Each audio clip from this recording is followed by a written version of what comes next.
It's the women who are unashamedly who they were created to be.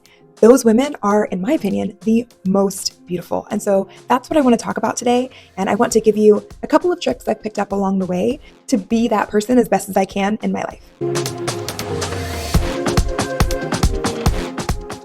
The other day, I heard a podcast with Khloe Kardashian and Dolly Parton, two women who have accomplished a lot in their lives, but who are not modest at all. I want to share an audio where they are both talking about their relationship with Jesus.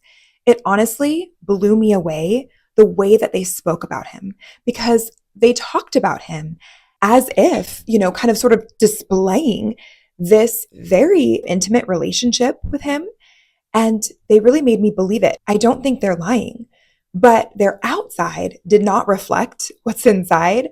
While they are both beautiful in their own way, and clearly they're very successful, the way that they represent themselves, it doesn't show that they have this somewhat beautiful and intimate relationship with our Lord and Savior. It really gave me a lot of pause. So again, I'm not going to show the clip, but I am going to play the audio so that you all can hear it and you can see what I mean. Sisters will always bring you back down, but in the best way possible.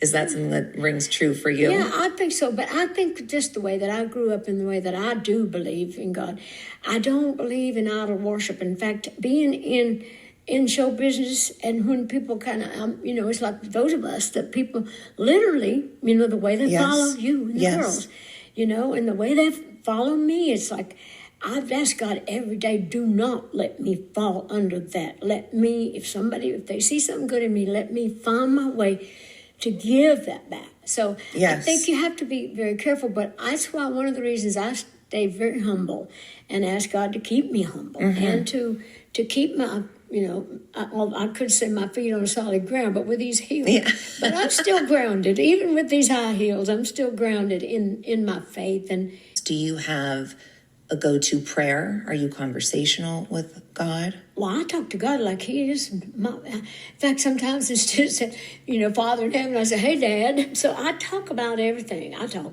out loud. If somebody was to see me when I'm by myself, if I get excited about something, I'll shout. And I think, Lord, if somebody saw me, they'd think I was totally insane. So I don't think it's wrong. Although I look like a Jezebel, I want to feel like that more people would be drawn to that than if I came out, like the Pentecostal women I grew up with, but I really think that you can reach more people if you're maybe on the edge, so to speak. Right. If you look one way, but you're another. Right. I literally heard this and I wanted to jump through the screen and say, no, that's not true. That isn't why the world pays attention to you, right? Like Dolly is this incredible artist. And, maybe the big blonde hair, maybe the wigs and the makeup, maybe all of the fanfare does contribute a little bit to her personal brand and why people do pay attention to her.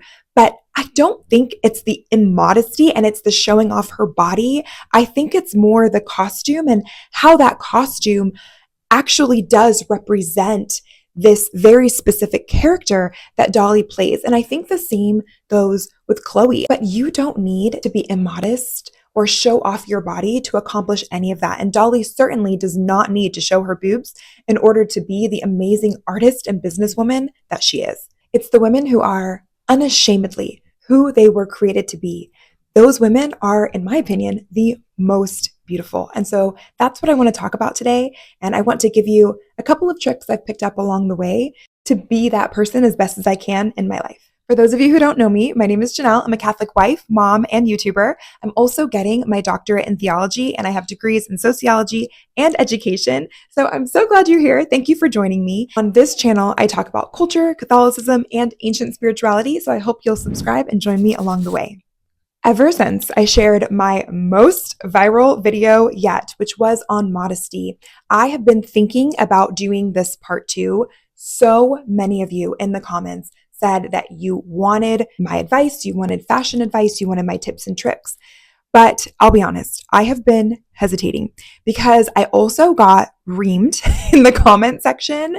You guys did not hold back. And I know that that's kind of part and parcel of being on YouTube anyways, but I got so many comments from so many of you who are clearly more modest than I am. And a bunch of you said, you must have figured all this out after you got married because your wedding dress isn't very modest. And, I got accused in the comment section of wearing too much makeup and getting Botox.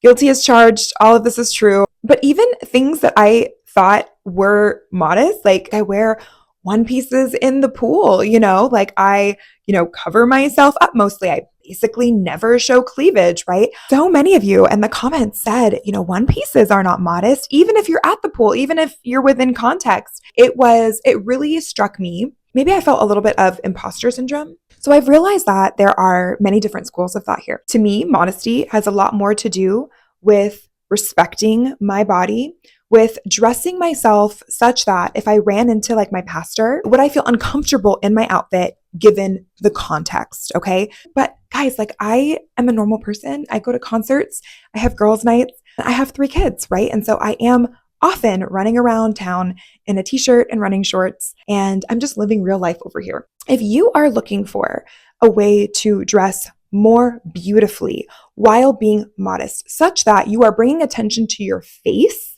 and not to your body, I think that's the most important thing. And if you are looking for support in being the most beautiful version of you and the version of you that never ever has to feel uncomfortable if you are running into a holy man or woman, then this is the video for you. And I hope that it helps you. Another comment that I got so much on that last video was, Janelle, I don't know how to be modest because I am so curvaceous. Like some of you are just blessed with these gorgeous figures, and some of you just have some extra weight, right? And that was me for a long time after I had, in particular, my 2 oldest children. I gained a lot of weight that I had never had to carry before. All of a sudden, my boobs were huge.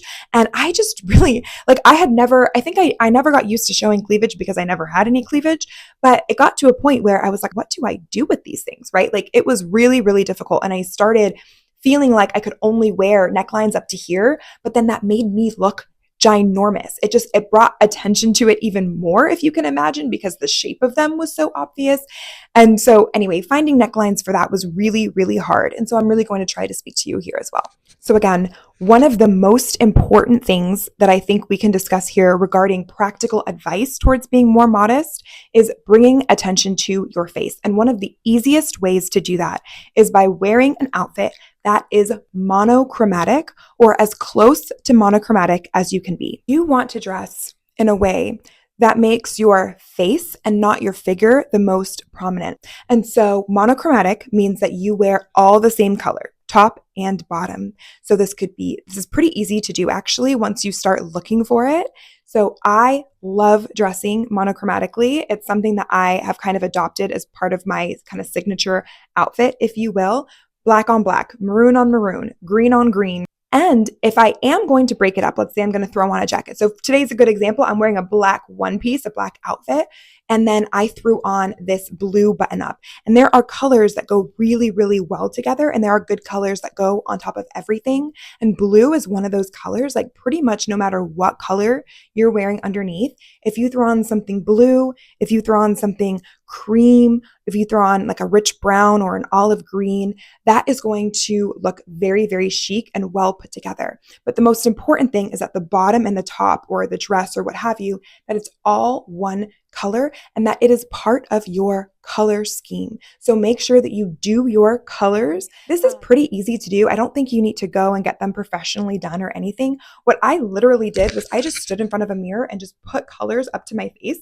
And I saw the kind of categories of colors that made my face look more washed out. And so I found that pastels, I found that bright whites, I found that even like creams and beiges and neutral colors, which I love so much and I wish I could wear them, but they don't look amazing on my face and with my coloring.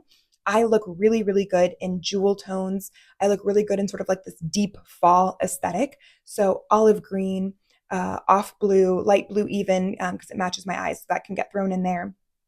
Deep browns, any colors that naturally appear in your face are going to look really, really good on you. So like even myself, like this color kind of pink looks really good on me. You know, this lighter pink, the blue, the black, the brown in my hair, and then like cream, you want it to match, right? Like the lightest cream, you want it to match your kind of highlight color. And then, whatever the more bronzer area is, kind of this ashy brown, is also a good color for me. So you can stand in front of the mirror and you can look at the colors that naturally occur in your face and say, okay, what are the flecks in my eyes? What color is my iris? How about my eyebrows, my hair? What are the different highlights in my hair? What's a good rosy color for me, right? And pull those colors into your clothing, right? And that's going to be really, really supportive for you to look very, very chic. And then if you can design an entire outfit, right? Don't just accessorize, right? Create an entire outfit in those colors, like again, top to bottom, olive green, right? If that's one of your colors, like that's stunning. That's gorgeous. It's very chic. And again, when everything is one color, it will bring a lot of attention to your face. So right now, probably a lot of your attention is actually, which was not my intention here, but a lot of your attention is going probably to this neckline because it's an asymmetrical black and it's against blue, right? And so that I shouldn't have done that for a modesty video, but you know what? I'm going to be real and authentic and I'm not going to re-record because this is proving my point. If I had covered this up a little bit further and I had, so see now it's all monochromatic, there's no reason for you to look down here. There's nothing interesting except maybe a button, which isn't that interesting. So you would be looking a lot more at my face, right? I am not going to do that today because then I kind of look like the plumber that's knocking at your door, or the car mechanic. This is an example of, you know what, maybe I shouldn't wear this when I want to draw attention to my face because it draws a lot of attention right here. So again, that kind of illustrates when something's monochromatic, it brings all of the attention up here and also makes you look very chic on bottom because, olive on olive, cream on cream, blue on blue, black on black, that it looks very put together and it's really effortless and you don't have to accessorize a lot or put a lot of energy or effort into it. Okay, number 2, wear clothing that fits you or is slightly big. You can always tailor in, but especially as women, especially as moms, make sure you can sit down, bend over, jump, chase your kids around, right? Make sure that you can do a lot of different activities comfortably without exposing yourself, right? So again, as women, we are kind of always hustling and bustling. We're picking up our kids in public, right? We are, doing lots of things. And we want to make sure that we can be comfortable and that we can do the activities that we need to do throughout the day and in public without exposing ourselves. If you are going to wear something that is on the tighter side, so this is especially for, kind of my more curvaceous ladies, which again, I just want to say, like, don't be ashamed of that, right? Like God gave you this beautiful body. Let yourself just have this beautiful body, right? Like in Christianity and in Catholicism, we are not a religion that says beauty needs to be covered. No, that is Islam. Catholicism says beauty points to God, right? And so if you're just beautiful, like let yourself be beautiful. Obviously, don't over accentuate your beauty. Don't draw attention to it and say, don't be an exhibitionist and say, oh, look at me, look at, this gorgeous whatever that I have. But just let it be and don't overthink it. But if you happen to be extremely curvaceous and you don't feel comfortable with it and you're self-conscious, again, wear things that are looser, but cover-ups like these, really light cover-ups are going to be your friend because they are not going to add a lot of weight to the outfit and they are going to look, again, very put together. They're going to help you when it's cold inside of a restaurant or at mass or in the grocery store. But they're also going to add another dimension, another layer to your outfit that will take attention away from your body and bring it, again, up to you and bring it outward. And so that's going to be really supportive for you as well. Okay, finally, number 4, if you want to bring attention to your face, focus on your face. Okay, you notice that for the most part, I wear my hair literally in this clip. This is my like everyday style. I don't just do it for YouTube. I wear it like this every day. I don't think anyone has seen my hair down in a couple months actually because it's just been so hot and I have very thick hair. So pull your hair back or, wear this hairstyle that looks the best for you and learn how to do your makeup. I will tell you, I can do this literal face in 7 minutes, maybe even 5 if I'm in a real hurry. This is kind of a lot of makeup for every day. Obviously, I'm wearing it like this because I'm on TV, but every day I do wear some sort of makeup, sort of like the French style of just this very light makeup. It'll be lipstick, concealer, blush, and either mascara or lashes, which I'm wearing fake lashes right now, which I will link an affiliate down below because people are always asking me. But that's it. It's very, very simple. So learn how to do your makeup for your face. And there's lots of tutorials on YouTube for that. But if you want to draw attention to your face, then make sure that there's something to look at on your face, right? And no matter who you are, I truly believe every single person has so much potential for beauty inside of them. For me growing up, it was always my eyes that people commented on. And so that's why I kind of overdraw my lips and bring some attention to my lips to balance out my face. And so whatever it is that you love, that you think is the most beautiful, go ahead and accentuate those things, and then also perfect other aspects of your face so that it all looks very balanced and beautiful. But again, there are so many YouTube tutorials on that, and so I'm not going to go into that further here, but just really making sure that your face is as beautiful as it can be is really helpful, and it does not have to take a lot of time. I'm a mom, I have 3 kids, I'm very busy, and I try to it takes me anywhere between 3 and 5 minutes to do my makeup every day. And I do try and do that. And since I'm not doing my hair, since I'm just putting it up, that makes it a lot easier too. I think the final thing that I want to say in this video is the fact that beauty, it really matters.